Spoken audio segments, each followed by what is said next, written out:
I wrote a new short story as a birthday gift to myself, and I'd love to share the story with you all too. Hey there, it's Sam with a Friday video for you. Hope everyone's doing well. If you're watching the live video, not just the audio version, and you notice what time of day it is, you might notice I'm a little off my usual schedule and not in my usual place. If you saw my social media posts yesterday, I've been at a work retreat this week, which has been fun, but I'm kind of on my way back now. Actually, following this up with family vacation and kind of in transition today with different schedules and traveling and everything. So I'm in Asheville, North Carolina, waiting on my family to get here in a little bit. So just kind of away from home, away from my usual schedule, but still want to do a video to update you guys and everything. So yeah, let me tell you about this story. Excuse me. I've mentioned it before. It's a multiverse story. Well, hold on. Yesterday was my birthday. I turned 34. Last year on my birthday, I began writing this multiverse story. I had just seen, Spider-Man Across the Spider-Verse in theaters, came out that same weekend a year ago, and I had also watched, I think on DVD, Everything Everywhere All at Once from the previous year, and kind of it was a time of the multiverse was in my mind, and on my birthday, I kind of do self-reflection-y things and think about my life, and somewhere I got the idea of like, what if I met other versions of myself from the multiverse, and I decided to write a story about it. It's kind of a niche story. I think it's very niche because it's like, um, for one, it's multiverse, it's sci-fi. Um, Two, it's but like I write when I do sci-fi, it tends to be like a drama. Like it's about my human struggles and different versions of me. So in that case, I'd say it was kind of influenced by Everything Everywhere All at Once. So it's multiverse, but it's not like a superhero adventure. Mostly, it's just like kind of a guy, a guy looking at his life, exploring what could have been, kind of wrestling with the big concepts of who am I, what's my path in life, and who could have I have been. It's also because it's part of my life and that's part of who I am. It's openly religious. I know not all of my audience shares my faith perspective, but I do talk about it in the story because that's part of me and my life. And so I'm like it's sci-fi drama with religious elements, um, and it's metafiction, and it's kind of long too. It's a short story, but it's like 10,000 words. I'll just go ahead and tell you that it's a longer short story. So it's like this is very niche. Not trying to get it published right away. I mean, maybe like when I publish some other things, maybe I already have an audience. People might be interested to read. Hey, what does this author think about his multiversal self, or something like that? Um, yeah, that's probably more likely. As it stands now, I figure it'd be hard to get published, and I'm trying to focus on my querying efforts on other things anyway. So rather than try to publish it, I just publish it. I just post it on my own online for now. The link's in the description if anyone wants to read it, because I want to share it with you too. It's a site called Fiction Press, which is a writer's forum. I used to use it a lot, like years ago. Like when I was in high school, I had a lot of my poetry and short stories up in this Fiction Press site, and I've occasionally used it since then, though not often. There's a few things, it's like post high school on there, but not too many. But I still have the account, and once in a while I might post something on there. So anyway, this story called Sam Into the Samverse is on my Fiction Press account.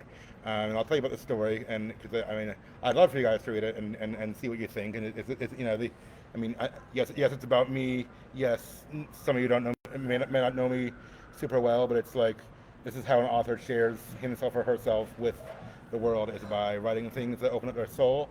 Not always as directly and on the nosely as a as a story about themselves specifically, maybe, but still, that's something that happens sometimes. So that's what it is, and that would just be. I mean, I wrote it for myself. I'm not planning to get it published, at least not right away. Not expecting to make money off of it for a long time, if ever. But writing is primarily, partially to express yourself, and partially to serve an audience, serve a reader. So let me tell you about the story a little bit. So it's about me meeting other versions of myself from the multiverse, and it's like they've formed the other multiversal Sams have formed a team to tackle Scamuel. Scamuel is the villain. Some of you who know me, years ago, like in college, back when my friends and I were doing this, it was kind of dumb and it's kind of silly, but I created a fake Facebook profile for someone called Scamuel Heresy instead of Samuel Harris. And Scamuel is like my evil doppelganger from the mirror universe or from another dimension or whatever. So in this story, he's one of the alternate Sams, and he's the villain who's trying to influence everyone else to his dark path. And these Sams, the heroes, when one of them is in trouble, when one of them is in danger of falling to Scamuel's dark path, they try to go in and intervene and rescue that Sam. And so in this story, they come to me and recruit me for that. So like there's one there's one who's a teacher, which I was a teacher for a while, but in this version of reality, he stayed a teacher. There's one who's who's a successful author already, like making billions or millions off of writing and stuff, and it's like the different paths or career paths I could have followed are represented in there. So, and then of course there's just me, who is myself, and you know, compared to the others, I don't seem that special, but at least that's how the fictional version of me in the story sees it. But you know, he's going to be important for resisting Scamuel's influence too. I do have to give some warnings. There's mature content in the story because again, it's about my life and it's about kind of wrestling between the dark and light paths that I've wrestled with before. I do talk about things I've wrestled with, like depression and suicidal thoughts and pornography addiction even. It's all mentioned in there. There is one scene, the opening scene, involves a gunshot related to depression, suicide, that kind of thing. So I just had to preface that. It could be a triggering for some people. I wasn't trying to be edgy or trying to be like, I don't know, provocative or anything, but these are things I've wrestled with. I mean, I've never actually shot a gun at anyone, but this is like the multiverse of possibilities where these things could have happened, and so I'm dealing with that. So I mean, I hope it is entertaining. I think it will be entertaining if you read it. I think parts of it are fun and funny. You know, I try to be witty and lighthearted when appropriate, and hopeful. But I mean, it also deals with the darker parts of my life and my path and these big questions of, you know, who am I? Why did this happen? That kind of thing. And so like, I didn't want to shy away from that. If I'm writing it for myself, about my own life, I want to be honest, and so it does deal with some of those things. So it's a content warning. It's not for everyone. I mean, it's a niche story already, and there's mature content. So just be careful with that. Yeah, I wouldn't want to offend anyone or shock anyone. And that's another thing too, much more minor than that.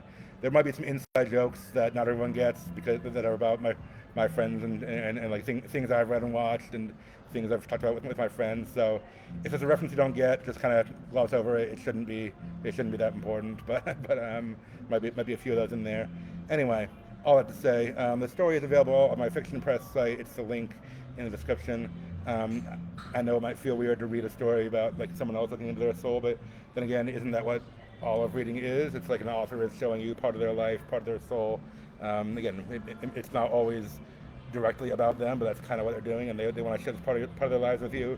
So even though it's about me, because that's who I know to write about, I want to share it with you. And hey, maybe it'll inspire some of you to write something similar too. And that may or may not ever get published, but maybe you want to explore what your life could have been or would have been or might be out in the multiverse, or maybe you want to reflect on your life and kind of, you know, ask yourself what a different version of you might need to hear, what hopeful message you might give to save a different version of yourself who was in trouble, and that might give you some self-reflective questions too.